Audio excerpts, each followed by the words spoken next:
Hey guys, welcome back to another video, and in this video I'm going to show you how you can fix your problem when it says why can't I change my privacy settings on Xbox. So how you can fix this? Let me just explain you why this happens. Xbox thinks that you're under 18, so that's why they lock some settings of your account. So if you want to do this, what you have to do is go over to your account and go over to your birthday and then try to set it over 18 years. Once you do that, your problem should be solved, and if your problem still occurs, so make sure to comment down below so we can bring a detailed guide on this video. Alright, that's it for today's tutorial.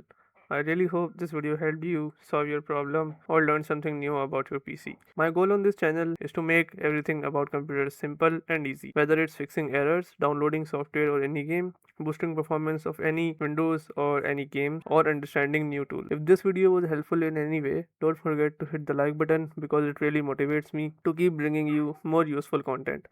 And if you're new here, make sure to subscribe and turn on the notification bell so you never miss any future tutorials, tips, and PC fixes. Also, if you're facing any issues or have any questions related to computers, Windows, software, or anything technical, drop them in the comments.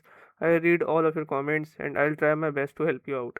Thanks a lot for watching. Take care of your system, keep learning, and I'll see you in the next video. Thanks for watching.